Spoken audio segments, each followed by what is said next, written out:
Na minha modesta opinião, esse processo, a síntese proteica, a tradução, é o que há de mais belo no funcionamento de uma célula.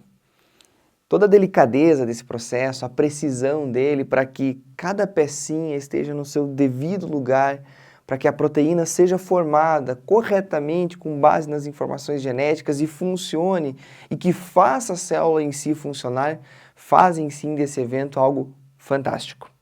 Eu espero que você goste dessa aula, assim como eu aprendi a gostar. Eu me chamo Guilherme, eu sou professor de Biologia e te convido. Vem comigo.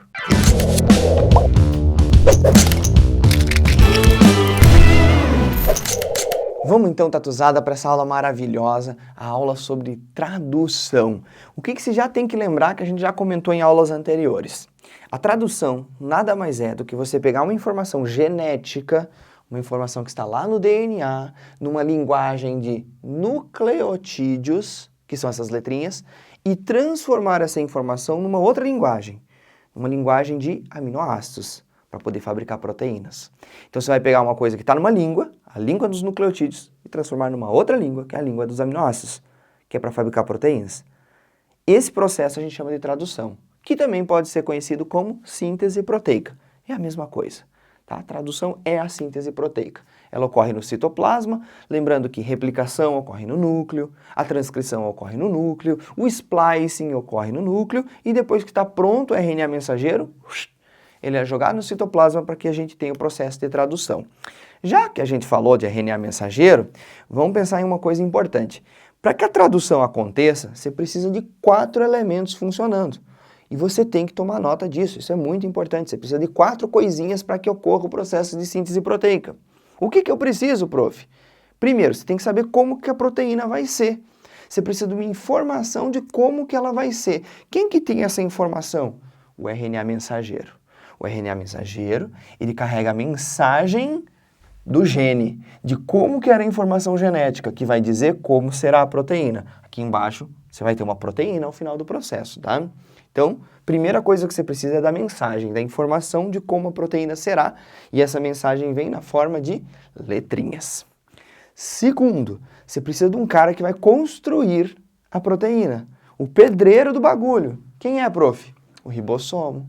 Lembrando que ribossomo é formado por 2 subunidades, uma menor e uma maior, e ele nada mais é do que um novelão. O ribossomo parece tipo assim, um cogumelo, uma coisa assim, um hambúrguer, mas ele não é assim não. Ele é todo enovelado de RNA ribossômico e proteínas.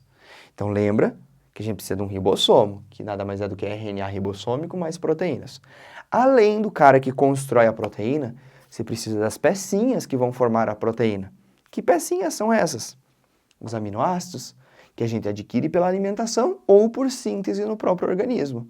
A gente produz, né, a maior parte dos 20 aminoácidos, alguns a gente não consegue produzir e aí a gente tem que comer eles. Beleza, de qualquer forma os aminoácidos têm que estar presentes para a gente fabricar a nossa proteína. É o nosso terceiro elemento. O quarto elemento é alguém que vai trazer os aminoácidos, porque os aminoácidos vão ficar dentro da célula, esparramados. Quem que vai trazer eles para que o ribossomo consiga construir a proteína? O RNA transportador. Então aqui você foi apresentado para os 3 tipos mais básicos de RNAs que a gente tem. RNA mensageiro, que tem a informação de como será a proteína. O RNA ribossômico, que forma o ribossomo, que vai formar a estrutura que produz em si a proteína. E o RNA transportador, que fica carregando aminoácidos para que o ribossomo trabalhe. Maravilha, né? Agora olha só. Eu não sei se você percebeu, mas aqui no RNA mensageiro, as letrinhas aqui foram colocadas de 3 em 3, de 3 em 3, de 3 em 3. Prof, por que de 3 em 3? Porque para cada 3 letrinhas do RNA mensageiro, a gente vai trazer um aminoácido. Então, para essas 3 primeiras letrinhas, vem um aminoácido. Para as 3 seguintes, outro aminoácido. Para as 3 próximas, outro aminoácido. E assim vai vindo. Sempre de 3 em 3. Sempre de 3 em 3. Cada trinca que a gente tem no RNA mensageiro, a gente vai chamar de códon. Códon, tá? Então isso aqui é um códon, outro códon, outro códon. Olha aqui, ó. Códon 1, 2, 3, 4, 5, 6, tem 7 códons aqui. E aí, às vezes, o vestibular já pode brincar com você a respeito disso. Considerando que uma fita de RNA mensageiro tem 42 letrinhas, 42 nucleotídeos. Quantos códons ele tem? 42, professor? Não sei. É de 3 em 3? 42 dividido por 3 dá 1, sobra 1, 4, dá 14. Então, gente, 14 códons vai ter nesse RNA mensageiro que eu estava comentando com vocês. Agora, prof, de onde que vem essas letrinhas? Acho que você já esqueceu, né? Assunto da aula anterior. Essas letrinhas do RNA mensageiro vêm lá da informação genética, do processo de transcrição. Então vamos dar uma recapitulada aqui, ó. Você tem uma molécula de DNA, ela é uma dupla fita. Uma das fitas, ela vai servir para que a gente produza proteínas. Primeiro, produzir um RNA mensageiro, depois a proteína. A gente chama essa fita, que serve para a gente fabricar RNA mensageiro, de fita codificante ou fita molde. É a mesma coisa. A outra está lá só como um complemento, para estabilizar o DNA, para deixar ele fechadinho, para permitir que um DNA vire 2 DNAs no processo de replicação. Mas uma das fitas apenas vai ser utilizada, ou um dos lados do DNA vai ser utilizado. E esse lado aqui, ó, vai ser lido de 3 para 5, para que a gente fabrique um RNA mensageiro de 5 linhas para 3 linhas. Então, ele é lido de 3 para 5, a gente fabrica de 5 para 3. Maravilha! Olha que legal. Você aprendeu na aula anterior que a transcrição é uma cópia inversa da fita codificante. Cópia inversa, prof? Isso mesmo, olha só. TAC. Qual que é o oposto do T? O A. Qual que é o oposto do A? O T, né? Cuidado, no RNA não tem T. Então, o oposto do A vai ser o U. Qual que é o oposto do C? O G. Qual que é o oposto do AAA? O UU. Qual que é o oposto do CCT? GGA. Qual que é o oposto do AAG? UUC. E assim por diante. Olha que massa essa fita de RNA mensageiro. Ela é praticamente igual à fita complementar, só que no lugar do T a gente tem U. Lindo, né? O vestibular pode brincar com você dentro desse assunto. Pode te dar a fita complementar, pedir para você marcar aonde está a fita codificante e a partir da codificante você já consegue estabelecer o RNA mensageiro. E a gente agora vai entender como que a partir do RNA mensageiro eu consigo uma proteína. Então olha o processo, eu queria poder fazer uma animação com vocês, inclusive eu vou mostrar uma animação no final da aula, mas por enquanto, ó, só usando a cabeça. Tá lá a fita de RNA mensageiro soltona no citoplasma. O ribossomo, ele não encaixa por completo nessa fita. Ele primeiro vai encaixar a subunidade menor. Notem que ela abraça os 2 primeiros códons, tá? Você vai entender depois qual que é o primeiro códon. Mas vai abraçar esses 2 primeiros códons, as 6 primeiras letrinhas. Depois que está abraçada essas 6 primeiras letrinhas, o primeiro aminoácido já chega. E como que ele chega, prof? Por um transportador. Como é que o transportador, prof, sabe exatamente qual que é o aminoácido que tem que encaixar aqui? Por causa do códon. Aqui você tem um sítio que a gente chama de P, que é o primeiro a ser ocupado, e depois o A. Então, primeiro a gente ocupa o sítio P, e para poder encaixar nesse sítio P, você tem que ter uma trinca complementar ao códon. A gente chama ela de anticódon. Olha aqui, ó, A, U, G. Qual que é o anticódon do AUG, que vai trazer o aminoácido certinho? UAC, oposto de AU, oposto de UA, oposto de GC. Aí depois, UUU. Opa, o anticódon tem que ser AAA, para poder encaixar, para poder trazer o aminoácido correto. Que coisa mais linda, né? Então chegou o primeiro RNA transportador, ele deixa o aminoácido ali, vem a parte de cima do ribossomo, fecha e arranca aquele aminoácido. Aí vem o segundo RNA transportador, encaixa no sítio A, o aminoácido que ele estava carregando vai lá e gruda no primeiro aminoácido, e aí o ribossomo começa a andar. Esses caras vão saindo depois que eles trazem os aminoácidos e ele vai andando de trinca em trinca, de códon em códon. Depois você vai ver uma animação, perdão, não um aminoácido, uma animação bem legal disso. E aí você vai trazendo RNA transportador e o aminoácido, puf, gruda na sequência. Vem mais um RNA transportador, o aminoácido gruda na sequência. E o nosso ribossomo vai se deslocando no RNA mensageiro de uma maneira maravilhosa. E agora, prof? E agora a gente vai entender como que vai ser a nossa proteína. E para isso a gente precisa do... Tcharam! Oh, o código genético. Código genético é um dos termos mais usados de maneira errada por quem não é biólogo. Aparece lá no jornal lá. Descobriram o código genético de uma bactéria do Himalaia. Ou encontraram um mamute completamente preservado no norte da Sibéria e a partir dele descobriram o código genético dos mamutes.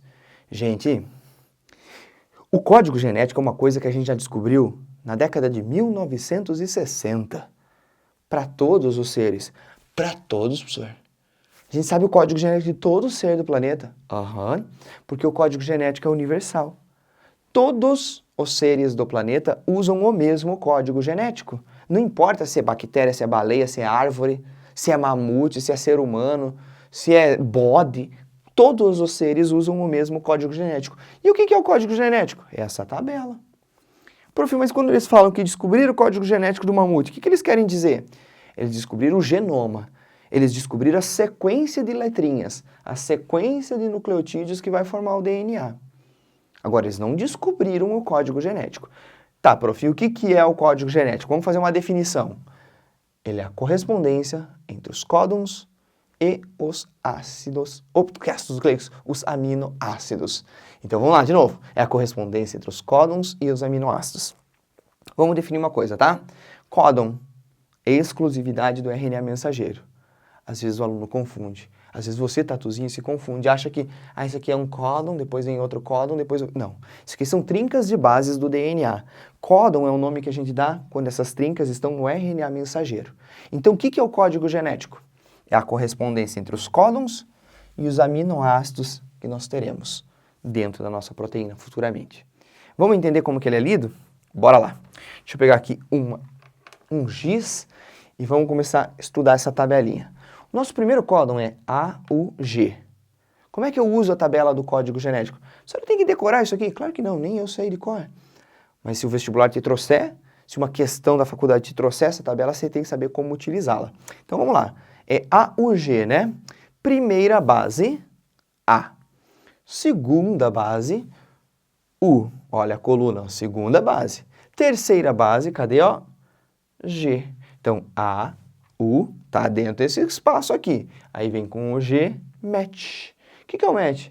Metionina, nosso primeiro aminoácido. Então, vamos colocar aqui. Metionina. Maravilha. Prof, eu notei que a metionina tem uma flechinha escrito START. Pois é. Todas as proteínas começam com a metionina. Todas. Às vezes, a metionina depois é clivada, é jogada fora, é cortada e não faz parte da proteína final. Mas, mesmo assim, para iniciar a produção de uma proteína, a gente precisa da metionina. E aí, por causa dessa característica, o AUG, que é o que codifica a metionina, a gente vai chamar de Start Codon, ou códon de iniciação. Beleza? Vamos para os próximos. UUU. Vem para cá. Primeira letra U, ó, primeira base. Segunda U. Terceira U, Fe, de fenilalanina. Então, tá aqui, fenilalanina. Vamos criar aqui umas ligações, tá? Depois, GGA. Primeira letra G. Segunda G. Terceira A, glicina. Muito bem. Glicina. O próximo, deixa eu sair da frente, UUC. Então, C, fenilalanina. Mas repetiu. Tem problema. Já vamos ver isso. ACA. Então, A, C, A. Tirosina. THR. Aí depois, GAC. Cadê G? Lá embaixo, primeira letra. AC. Aspargina. Aspargina. E depois UAA. UAA. Vamos dar uma olhada na tabela? Primeira letra U. Segunda A. Terceira A. Stop.